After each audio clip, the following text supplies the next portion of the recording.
Jordan Peterson has tweeted to Netanyahu, "Give him hell," advocating violence against the Palestinians. What is your response to Jordan Peterson and the like? Allah subhanahu wa ta'ala says in the Quran, قَدْ بَدَتِ الْبَغْضَاءُ مِنْ أَفْوَاهِهِمْ وَمَا تُخْفِي صُدُورُهُمْ أَكْبَرُ. Hatred has appeared from their tongues, and the hatred that their hearts conceal is even more so.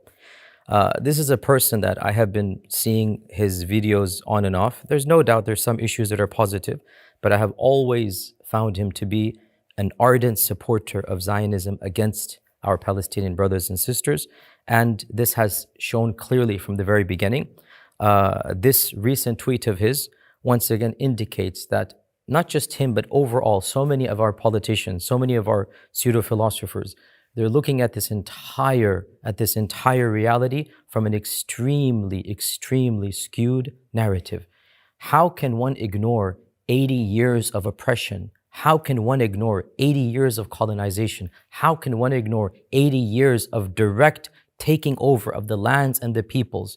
People that are not even Muslim, Nelson Mandela and others have mentioned that the Palestinians have been treated at times worse than, Nelson Mandela says, some policies worse than the South Africans were treated under the apartheid regime. How can we ignore this reality? And then when Palestinians attack back, what their oppression has been is ignored, and that one attack is highlighted. So the reality is that this type of one-sided reporting and this type of narrative in which only one side is perceived as the victim and the other side is completely ignored, it is about time we demolish this narrative. Let us take a look at the full picture. Fact of the matter is that our Palestinian brothers and sisters, their land, their lives, their peoples have been taken over for 3 generations. For how long will they remain like this? The world has been completely ignoring their plight. I have visited that land multiple times. I've interacted with the Palestinians. Why is there a Palestinian diaspora around the world? Over 10 million Palestinians are scattered around the world. Their ancestors have keys to their homes.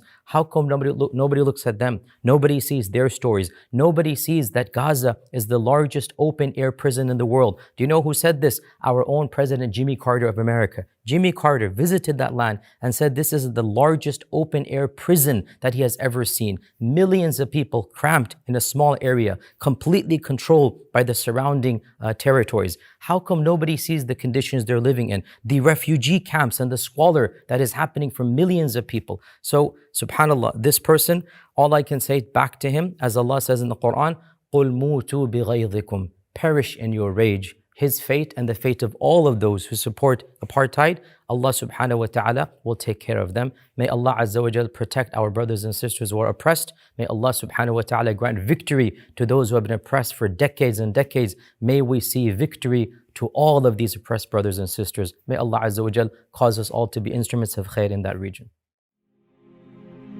فيا ذلي ويا خجلي إذا ما قال لي ربي أما استحييته تعصيني ولا تخشى من العتب وتخفي الذنب عن خلقي وتأبى في الهوى قربي فتب مما جنيت عسى تعود إلى رضا